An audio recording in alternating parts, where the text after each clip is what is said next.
I never thought I'd be sitting at my own kitchen table, reading a legal document that told me I had 30 days to either pay my son's wife $180,000 or vacate the house I'd spent 31 years paying off, my own house.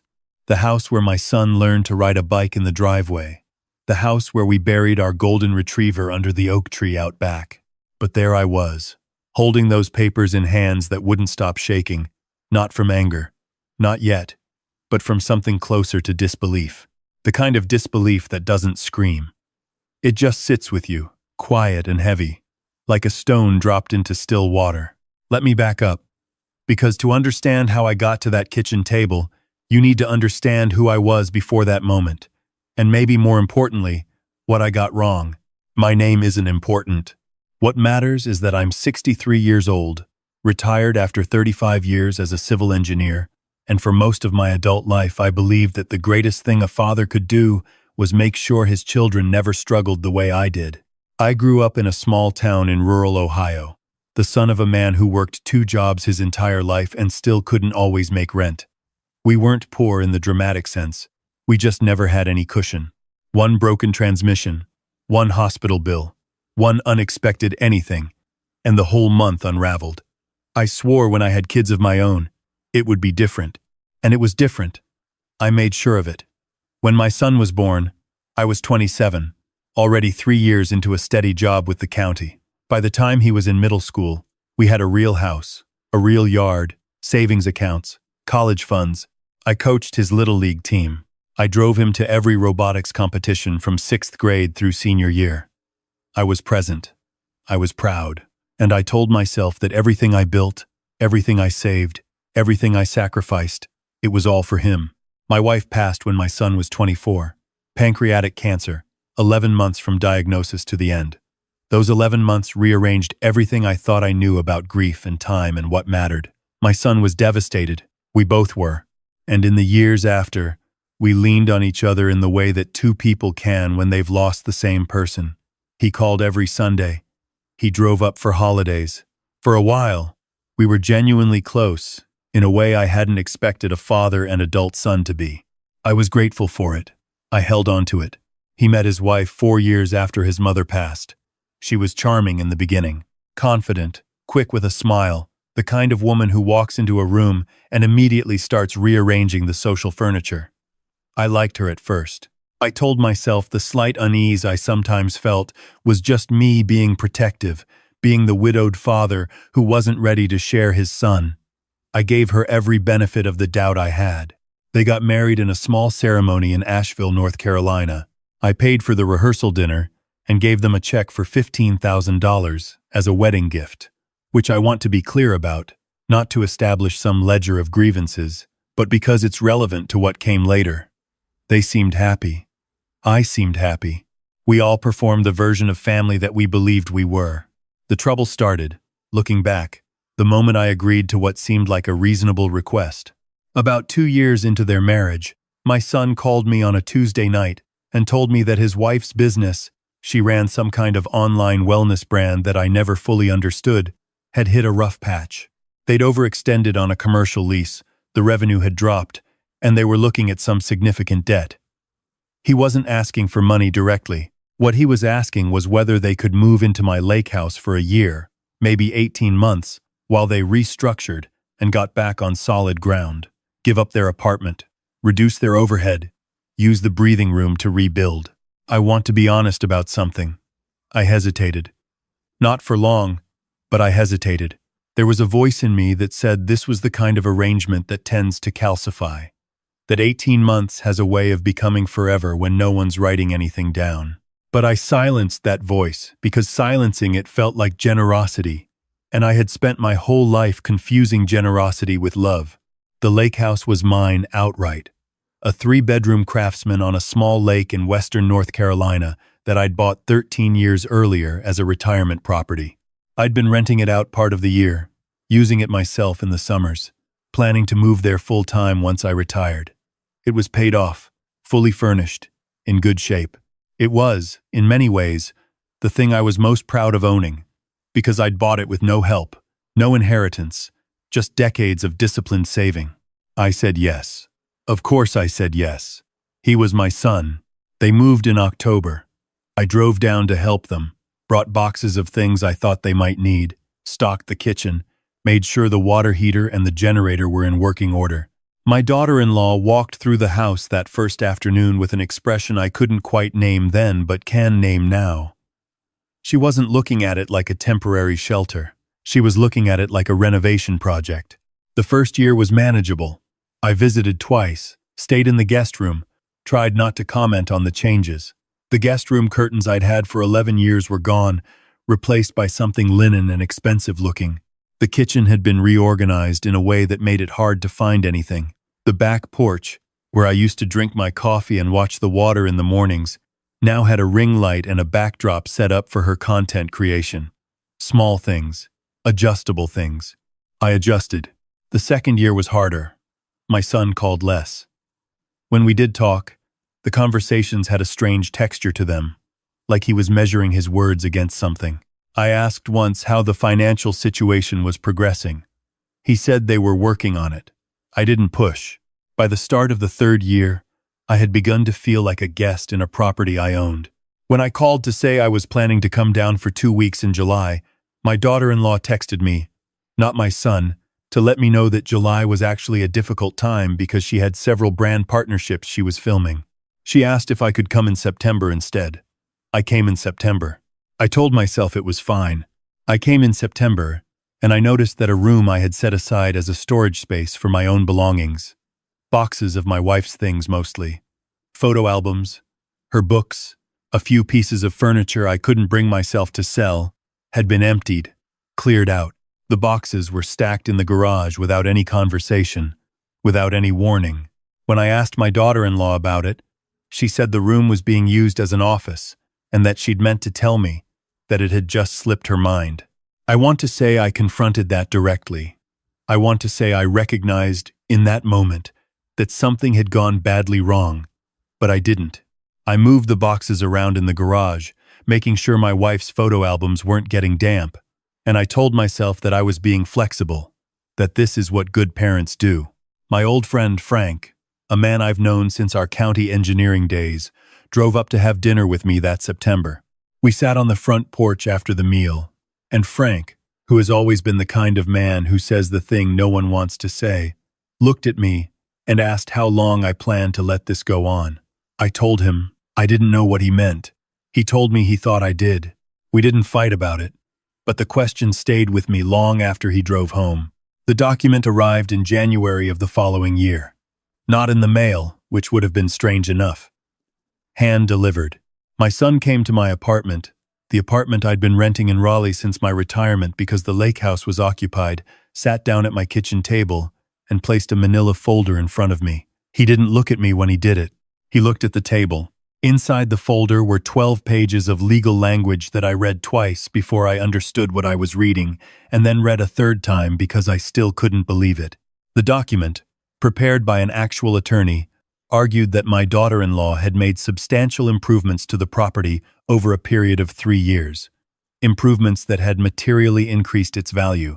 It cited a partial list of these improvements: paint, landscaping, some flooring work in the main bedroom, a bathroom renovation she'd commissioned without asking me.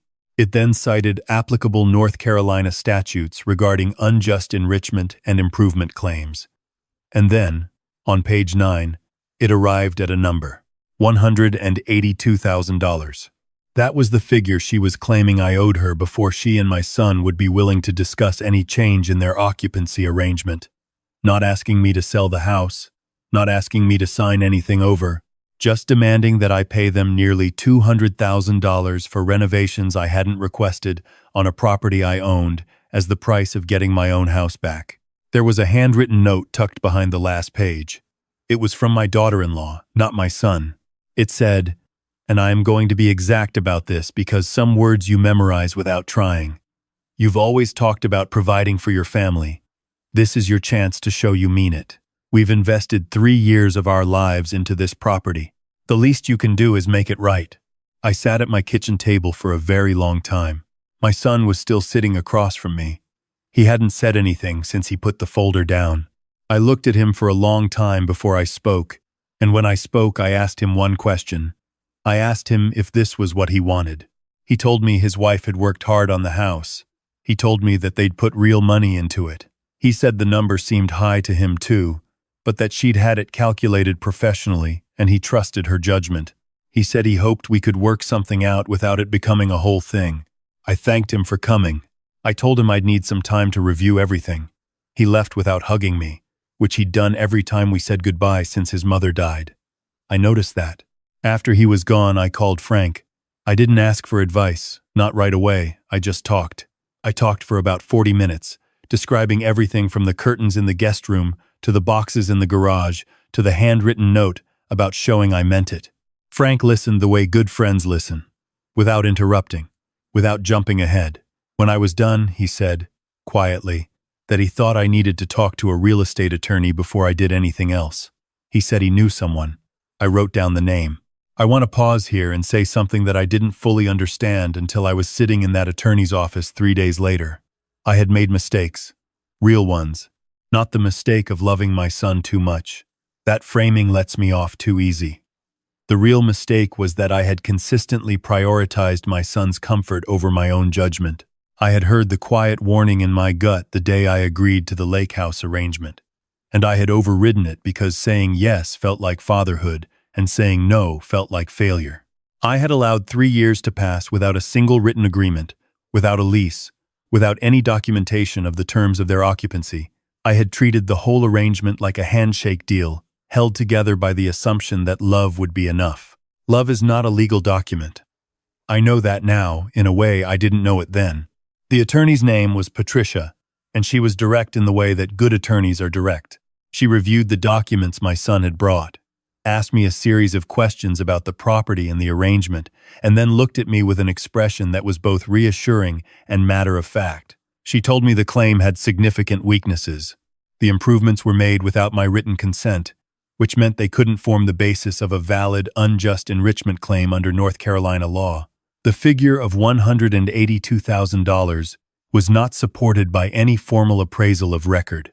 The attorney who drafted the document, she checked, had no real estate litigation background. The whole thing, she said, was constructed to intimidate someone who didn't know their rights. She also told me something I hadn't considered. She told me that since there was no written lease, no rent had ever been paid, and the occupancy had been by permission, I had the right to terminate that permission with proper notice. 60 days written notice, and they would be legally obligated to leave. The renovation claims would essentially evaporate without a valid legal basis to enforce them. I asked her what she recommended. She said, write the letter. I went home and I thought about it for 2 days. Not about whether to do it. I had made that decision in Patricia's office. What I was thinking about was what kind of man I wanted to be on the other side of this. I did not want to be cruel. I did not want to be petty. I did not want my son to be able to say, years from now, that his father had been cold or vindictive. But I also understood, finally and fully, that protecting my dignity was not the same thing as abandoning my son, that allowing myself to be treated this way was not love. It was something else, something I had dressed up as love for too long. I sat down and I wrote my son a letter by hand, not the legal notice, which Patricia was drafting separately, a personal letter. I told him that I loved him. I told him that his mother would have been proud of the man he was in most of the ways that mattered. And I meant that. I still mean it. Because whatever had happened with the house, I knew my son, and I knew he was not a bad person. He was a person who had let someone else's voice become louder than his own conscience. I told him I understood that. I told him it grieved me deeply. I told him that I was going to exercise my rights as the property owner, that he and his wife would be receiving formal notice, and that I was not asking him to choose between me and her, but I was no longer willing to pretend that what had happened was acceptable. I told him I hoped that when the noise settled, we might find our way back to the relationship we'd had. I sealed the letter, put his name on the outside, and set it aside. The 60-day notice went out the following Monday, via certified mail, drafted on attorney's letterhead. Patricia had also sent a formal written response to the original demand, outlining the legal deficiencies in the claim and making clear that pursuing it would not be in anyone's interest. My daughter-in-law called me that Wednesday. I will not describe the entire conversation because some of it is not worth repeating, but I will tell you that within the first 90 seconds, she told me I was a selfish old man who had never appreciated everything they'd done for me. She said the house would have fallen apart if they hadn't taken care of it. She said she had documented every dollar spent and was prepared to fight this in court. She said several other things. I let her say all of them. When she was finished, I told her calmly that I respected her right to take whatever legal action she believed was appropriate, that my attorney's contact information was in the letter, and that I wished her and my son well. Then I ended the call. My son did not call for 3 weeks. When he did, his voice was different from the version of his voice that had been present for the past several years. Quieter, more like himself. He didn't apologize, not on that call, but he didn't defend the demand either. He asked if I was really going through with it. I told him I was. He asked what would happen to them. I told him they had 60 days, which was enough time to find a place, and that I was willing to help him, personally, not her, with first month's rent somewhere if he needed it. There was a long silence. He said he'd have to think about it. In the meantime, I did something I'd been putting off for 3 years. I contacted a property manager in western North Carolina and listed the lake house as a long-term rental at full market rate. The property manager did a walkthrough and sent me photos. The floors my daughter-in-law had refinished were done well. I'll give her that. The bathroom renovation was actually nice. The landscaping she'd added out front did look good. I sat with the photos for a while. Then I forwarded them to Patricia and told her the improvements had added real value, that I wasn't going to pretend otherwise, but that this didn't change the fundamental situation. Patricia noted that for the file, on the 58th day of the 60-day notice period, my son moved out. Alone. Or nearly alone. He took his personal belongings, his clothes, his equipment, a few pieces of furniture that had been his even before the marriage. His wife, I was told by the property manager who had driven by, was still there. On day 61, Patricia sent a second formal notice, this time a notice to quit. My daughter-in-law's attorney, the same one who had drafted the original demand, sent back a brief letter suggesting my claim was being reviewed. Patricia replied with 2 sentences. They were out by the end of that week. I drove to the lake house in April, about 2 weeks after it was empty. Frank drove down with me because he wanted to see it, and also because he knew I shouldn't be there alone the first time. We pulled into the driveway on a Thursday morning when the dogwoods were just coming in, that particular shade of pink that happens for about 10 days in the Carolina spring before the petals drop. The house needed some cleaning. Some things had been left in ways that felt deliberate. A broken cabinet hinge, a missing piece of outdoor furniture, small gestures of resentment. None of it was serious. The property manager had already arranged a cleaning crew. We walked through each room slowly. I stood in the doorway of the room that had been used as my daughter-in-law's filming studio and tried to remember what it had looked like when it was a storage room. When my wife's boxes were stacked along the wall, I couldn't picture it as clearly as I wanted to. Frank made coffee in the kitchen, and we took our cups out to the back porch, the porch where the ring light had been, and we sat and looked at the water. It was early April, and cold enough for jackets, but the light was that clean spring light that makes everything look like it just washed its face. A great blue heron was working the shallows near the far bank. We watched it for a long time without saying anything. Eventually Frank said, and this is exactly what he said, "You know, the hardest thing about getting it right is that it doesn't feel the way you thought it would." He was correct. I had imagined that reclaiming the house would feel like something clear and sharp, like a verdict. What it actually felt like was quieter than that, more tired, more like the morning after a very long storm, when everything is still and the damage is done and you're just standing in it, taking stock. My son called me that April evening, while Frank and I were eating takeout barbecue at the kitchen table. I stepped outside to take the call. He told me he had moved into an apartment with a coworker. He told me things with his wife were complicated and that he didn't want to get into it on the phone. He asked if we could have dinner sometime. I said yes. We had dinner the following month in Raleigh at a diner we used to go to when he was in college, a place that still had the same vinyl booths and the same pie case it had 20 years ago. He ordered the meatloaf. I ordered the turkey club. We talked for almost 3 hours. He didn't apologize that night, not fully. He said he was sorry it had gone the way it went. He said he knew he should have said something sooner when things started to feel wrong.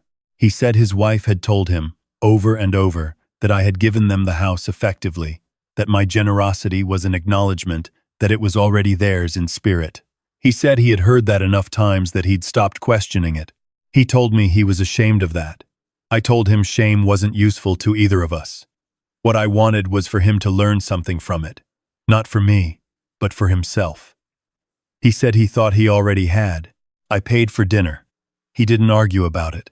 The lake house is currently rented to a retired couple from Charlotte who use it as a winter home and are quiet and kind and communicate promptly when anything needs attention. I am planning to move there full-time when the current lease ends, which will be 18 months from now. I have written down that timeline.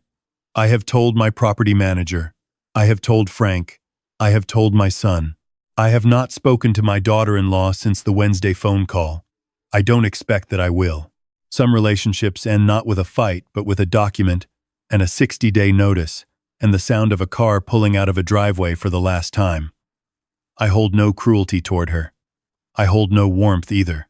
What I hold is clarity, which is something I spent a long time confusing with coldness and am now learning to recognize as its own form of peace. If I could go back and speak to the version of myself that handed over the keys to the lake house that October, I would not tell him not to do it. I would tell him to write it down, to say clearly, in words that could be read later, this is a temporary arrangement. These are the terms. This is what happens when the time comes to end it. I would tell him that love expressed through clarity is not less generous than love expressed through sacrifice. That protecting your own home is not a failure of generosity. That the best thing you can do for someone you love is not always to give them everything they ask for. My son calls every Sunday now. Not every week. Some Sundays he misses and calls on Monday instead. But the pattern is there, and it means something. He is, I think, beginning to understand some things about himself that were obscured before. That process takes time. I am trying to be patient with it the way I was not always patient with myself. The oak tree in the backyard of the lake house is still there. The one we buried our old golden retriever under, the April after my wife got sick, when the dog went first and she sat with me on the ground next to that tree for a long time, not saying anything, just being there. I looked at that tree when I drove back in April, and I thought about her, the way I still think about her, every day, in some corner of every day. I think she would have seen through the whole situation far sooner than I did. She always saw people more clearly than I did. It was one of the ways she was better than me. But she's not here, and I had to figure it out myself, slower and harder, the way I tend to do most things. The important part is that I figured it out. The important part is that I am driving back to that lake house in 18 months, and I am going to make my coffee and take it out to that porch and watch that water and breathe that air, and it will be mine the way it was always mine, which is the only way anything is ever really yours. Not because no one else has touched it, but because you took care of it when it mattered, and you knew when to take it back. I'm 63 years old. I have made more mistakes than I can count, and that is not false modesty. That is arithmetic. But I have also learned, late and at some cost, the difference between giving from strength and giving from fear. Giving from strength means you know what you have, you know what you're offering, and you know under what conditions you'll take it back. Giving from fear means you hand over your house keys and tell yourself you're being generous when what you're actually doing is trying to buy a relationship you're afraid of losing. You can't buy those. And the ones that can be bought aren't worth the price. That's not a lesson I wanted to learn this way. But it's a lesson I have, and I'm keeping it, along with the lake house, along with the Sunday calls, along with the memory of that great blue heron standing in the shallows on an April morning, patient as anything, waiting for exactly what it needed.